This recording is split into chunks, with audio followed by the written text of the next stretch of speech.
Don't touch that dial, kids. Make sure you stay tuned for board reviews. Coming up next.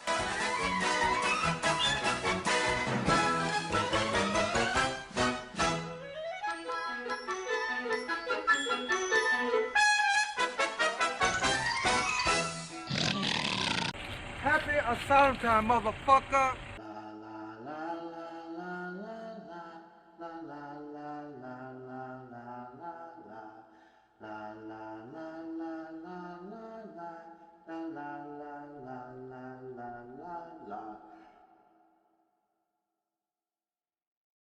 What's the word of the day, kids? Slavery! And what was slavery? It was Hilarious! But not only that, it was a viable source of inspiration for movies, television, and even music. Especially music. Fast forward 400 years past the good ship Jesus and you'll find yourself with Django Unchained, the 8th film by Spike Lee's bane of existence, Quentin Tarantino, and by far one of his best. just right behind Reservoir Dogs, Pulp Fiction, Kill Bill Volume 1 and 2, Death Proof, and Inglourious Bastards, but who the fuck am I? What do I know? Putting his spin on the 1966 spaghetti western Django, Tarantino decided to shed light on America's horrible past in a satirical manner, instead of making it a, and I quote, a big issue movie. Well, let's see if the creator of the N word can pull it off. The movie opens up with Django and several not important enough to give a name to slaves being led through the woods by the Speck brothers, played by James Remar and James Russo. Somewhere in Texas. My money's on Dallas. Who's that stumbling around in the dark? Not too much long after, we get to meet the film's second in command, Dr. King Schultz, aka the Tooth Fairy, who's looking for the slave who has seen the three men that he's never seen before, called the Brittle Brothers. If you were to see any of these three gentlemen again... The Speck brothers don't like the fact that Schultz is talking to their merchandise like people. So they put a bead on him and then they learn the most powerful lesson of them all. You don't fuck with the Tooth Fairy. Django and Schultz make their way into the next open-minded town over and... Nigger on the horse. Oh, it's Texas. There is no open-mindedness. What's everybody staring at? They ain't never seen no nigga on no horse before. Indeed, Django. They haven't ever seen no nigga on a horse before. Until now, Django Unchained. Witness the story of one man's rise from slave to bounty hunter. Peter Travers of Rolling Stone magazine says, "This is one of the best nigga on a horse movies I've ever seen." This Christmas, bring the entire family to witness one of the greatest nigga on a horse movies ever made. Django Unchained, rated R, now playing at a theater near you. Good morning, innkeeper. 2 beers for 2 weary travelers. Whoa, whoa, whoa, whoa! What the hell you think you're doing, boy? Please tell me I can shoot this motherfucker. The barkeep retrieves the sheriff, Bill Sharp, who comes to serve justice to the two saloon charlatans. And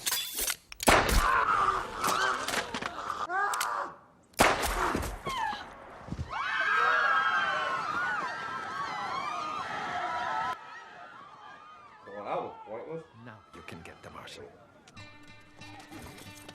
The barkeep goes and gets the marshal because the sheriff is dead. Schultz explains to the marshal that he has a court-ordered warrant for their dearly departed sheriff and manages to talk his way out of ending this movie right here in front of this fucking saloon. And that piece of paper that he's holding in his hand says, In other words, Marshal, you owe me $200. Django explains his future plans to Schultz for himself and his displaced German-speaking wife Broomhilda, who... Can I finish? Do most slaves believe in marriage? Me and my wife do. Old man Karugan didn't, that's why we run off. Boys got sand.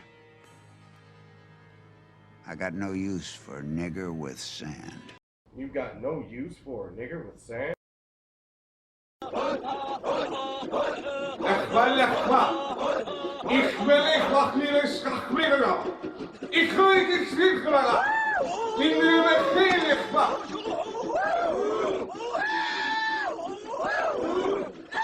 In order to find the Brittle brothers, Schultz devises a plan for infiltrating several different plantations, explaining to Django that he'll need to conceal his real identity as a slave and play a character which he can never break from in the midst of the plantation owners. You may choose your character's costume.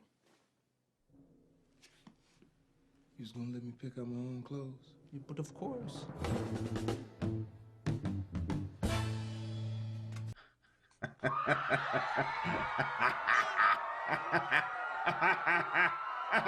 The two make their way to a plantation owned by Big Daddy, played by Don Johnson. It's against the law for niggas to ride horses in this territory. I wish to purchase one of your nigger gals. Schultz convinces plantation vice to let him see his merchandise, but not before Big Daddy lays down the ground rules for the treatment of Django. You can't treat him like any of the other niggas around here, because he ain't like any of the other niggas around here. You got it? You know Jerry, don't you, sugar? Yes, Big Daddy. Well, that's it then. You just treat him like you would Jerry.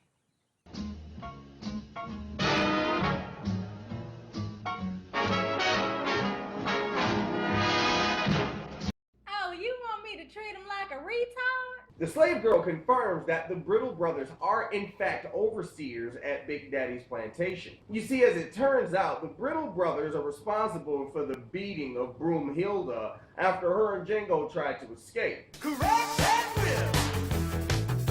Give the master slap! Bitch, you got funny motherfucker! Man, I could sure go for a bowl of oatmeal right now. Oh, praise the Lord. Ooh, right in the 23rd Psalms. Django kills the second Brittle brother and Schultz snipes the last one. Big Daddy backs Schultz and Django into a corner, but just like with the sheriff earlier, it's legal court papers to the rescue! Get off my land. So, no harm, no foul, right? 3 things really quick. 1, the KKK had not been formed yet, so these are not Klansmen. 2, the scene is fucking hilarious. Oh, hold on, I'm fucking with my hole. 3, that's Jonah Hill. Wait a minute! I didn't say no bags. But nobody can see. They give the pale rider the slip by filling the wagon with dynamite and shooting it from afar when they get close. And Schultz even gives Django a turn. I mean, but of course, he's never used a gun before, so he...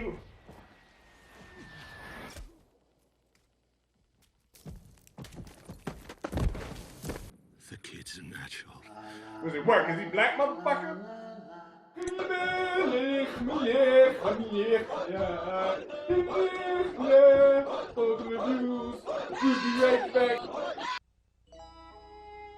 What a great day for singing our new song. Good time,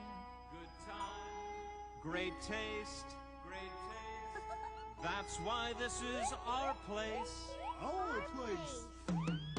The good time, great taste of McDonald's. Good time, great taste. That's why this is our place. The good time, great taste. Of McDonald's. McDonald's. Good time, great taste. Of McDonald's. Introducing Leatherhead, the evil Cajun gator. Leatherhead, these are your targets, the friends of the Ninja Turtles. Yusaki Yojimbo, the samurai rabbit. Casey Jones, the sports warrior, and Metalhead, the robotic turtle vending machine. Destroy them! Whoa! Better watch the old blood pressure, Shredhead! Now you can get a pop-up display stand inside specially marked packages of turtle figures. Great for displaying turtles when they're not eating pizza. From Playmates. Michael Martin, I don't even exist in your eyes, because all you see is a person's outside. Well, I'm a beautiful person inside, and I'm drinking milk. Do you know what that means? I'm going fast in these years. And milk's given me a lot of what I need for strong bones, beautiful skin, and a great smile. And by the time my outside catches up with my inside, I'll have long since outgrown you. And you'll be history. Milk. It does a body good.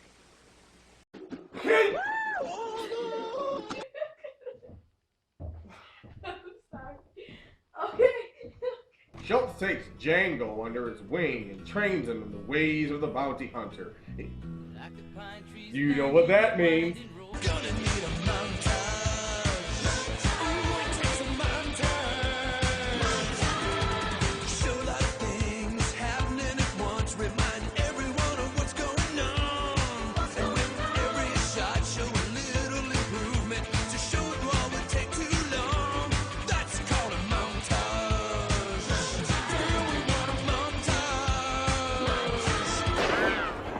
What they're going to call you?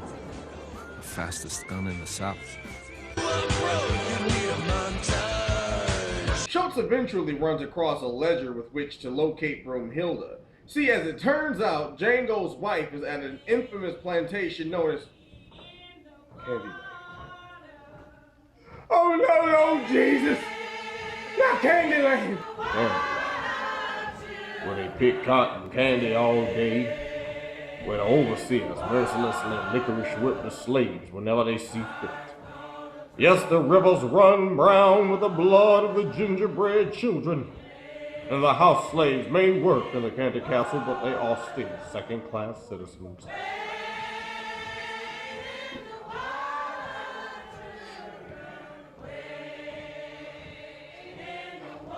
Now, I don't know about you, but for most of us, this is what we've all been waiting for. The real treat of Candyland.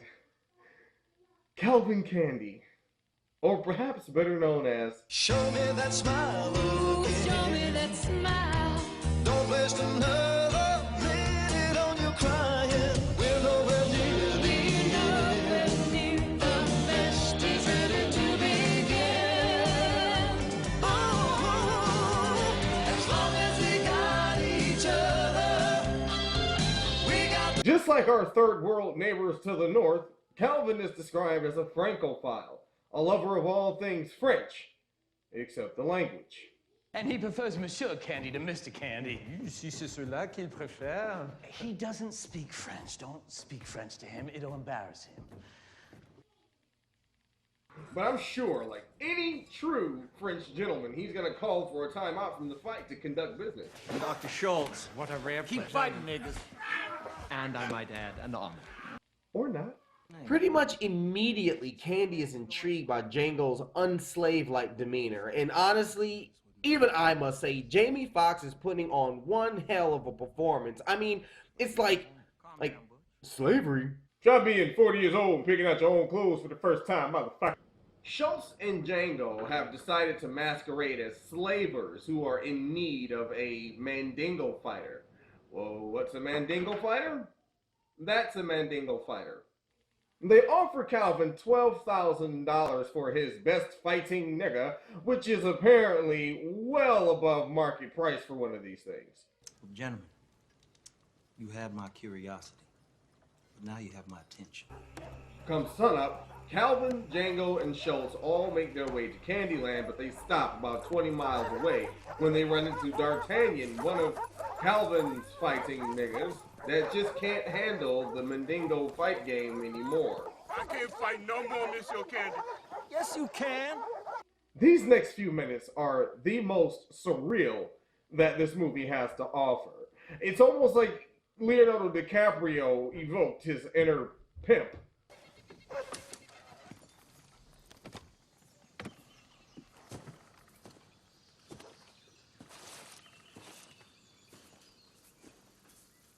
I didn't see anything special about that. Of course not.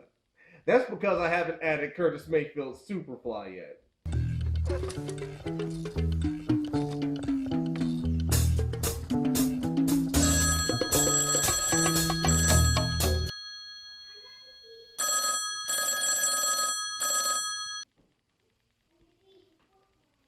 Hello? Is this Johnny Anonymous? This is he? I am Dalek Khan. I am in charge of YouTube's legal channel. You have matched content ID, Curtis Mayfield Superfly in your video. The punishment is exterminate! Exterminate! Now this is where things get interesting. You see, Django and Schultz have pretty much had their way with everyone they've come across until they run across this guy. Ladies and gentlemen, Stephen Candy. Or perhaps better known as... Show me that smile, okay. Show me that smile. Don't waste another minute on your crying. You ought to be ashamed of your goddamn self. Just like Calvin, Stephen is immediately intrigued by the fact that Django just doesn't act like the typical black guy would act in 1858. But unlike Calvin, he has a completely different and fairly unique way of going about showing his curiosity.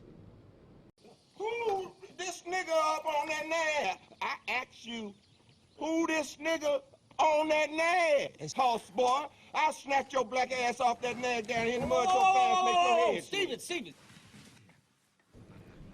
Schultz inquires about Broomhilda to Calvin and asks if she be sent up to his room before they go and see his fighting flesh. What about him? You know, so they can talk. In German. No, seriously, so they can talk in German. Es wäre mir ein Vergnügen, mit dir auf Deutsch zu sprechen. Hey, little troublemaker. Dude, I want some of that water, man! During dinner, Stephen begins to become suspicious about Django and Schultz's true motives for being there. See, he doesn't believe they're there to find a Mandingo, but instead to rescue Broomhilda. Them motherfuckers ain't here to buy no Mandingos. Once Calvin learns that those two motherfuckers not here to buy no Mandingo, he absolutely loses his shit. He threatens to kill Broomhilda unless Schultz gives him the $12,000 that he promised for a Mandingo, which he wasn't actually there to get. Now, this is one of my only issues with this movie. You see, Schultz takes out his wallet, lays it on the table, and Stephen begins to count out $12,000. As you can also see, there's a lot more left. And then we proceed to have cake and punch. They sign Broomhilda's freedom papers, and shit, Schultz even says, Brunhilde von Schaft.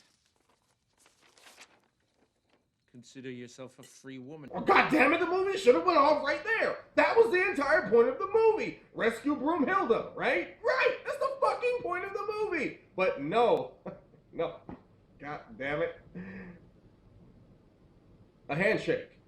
A handshake ruins everything.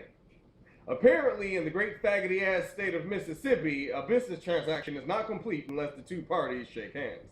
You really want me to shake your hand? And as we know from earlier, I don't think Schultz is the guy that you want to shake hands with.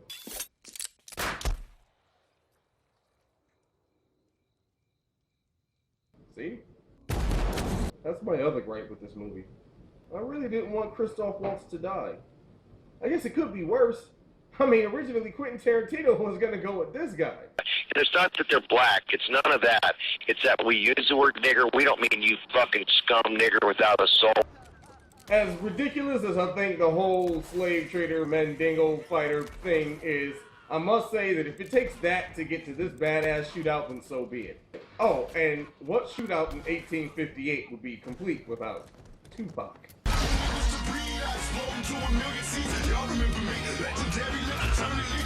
Eventually, Django runs out of ammo and Broomhilda is captured, and Stephen threatens to have her killed unless Django gives up. And unfortunately, Django doesn't have any legal court papers to save his ass now. Damn. Happy asylum time, motherfucker! That's classic. From Touchstone Pictures, America's newest heroes are three ninja brothers. They're battling ruthless criminals and having the time of their lives. Awesome! This Saturday afternoon, see the sneak preview of Three Ninjas, rated PG. Then stay and be our guest for a special showing of what Joel Siegel calls the best kids film of the summer. Walt Disney Pictures' Honey, I Blew Up the Kid, rated PG. Come for Three Ninjas, stay for Honey, I Blew Up the Kid this Saturday afternoon. Check newspapers for theaters and showtimes. Rush delivery available. Call now. She wanted to remember the love they shared for butter, but cholesterol took away their passion until... I can't believe it's not butter. I can't believe it's not butter. The taste you love without the cholesterol. What a work of art.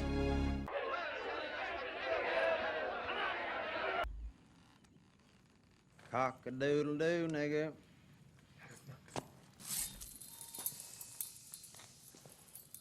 Time to say goodnight to them nuts, Black. No! Captain, Miss Law won't see you. She changed her mind about snipping Django. Thank you, Stephen. Oh. Apparently my nuts ran up into my stomach out of fear. Well, I can't do the review like this. Give me 1 second.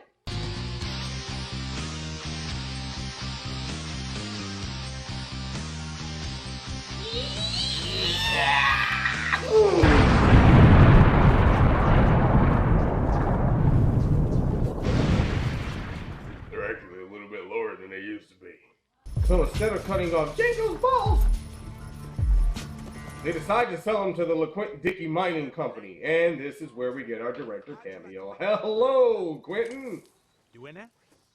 I said, how'd you like to make 11,000? But Django gives them the slip once he lets them know that he has the Colonel's original recipe in his back pocket. Right here in my pocket if you let me get it. Get it in. I mean, an expired warrant for the City of a Call game.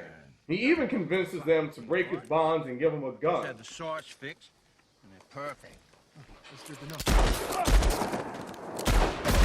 God damn it, Obama. Well, after blowing up the director of the movie and inspiring the protagonist for the direct-to-DVD sequel, Django rides back towards Candyland, guns a-blazing, ready to get revenge, and his bitch, I mean his woman. Calvin's funeral party returns home, and I'm sure they're shocked when they see that Django is alive and well, wearing Calvin's clothes, and he's aiming to finish what he started.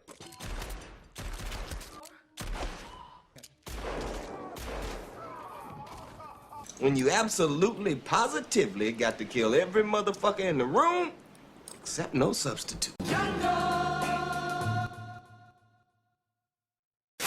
gonna just kill you, nigga. You done fucked up. This Candyland, nigga. You can't destroy Candyland. Showed your ass. I was already a huge Tarantino fan going into Django Unchained, and this movie just made me an even bigger one. Overall, it was a fucking awesome movie. Now, there are the naysayers. Don't say it'd be disrespectful to my ancestors. Let's see that film. And there are also those who believe that the use of the N-word was a little excessive. But to those, I would like to say, it's 1858. What the fuck are you talking about? They use that word more then than in any other time in history. Plus, back then we were fucking farm equipment. What the hell else were they gonna call us? John Deere's?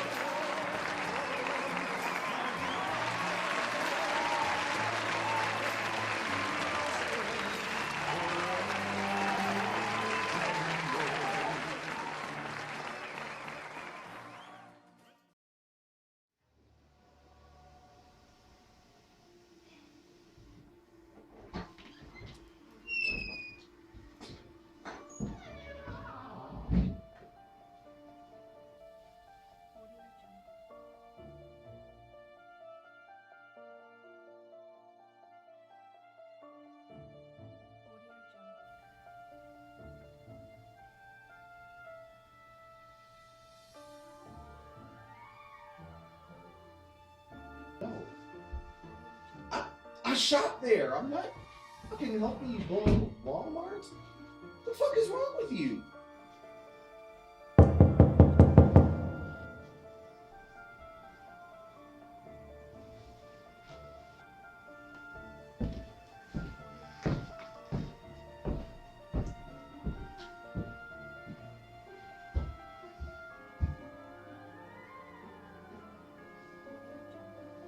Who is it?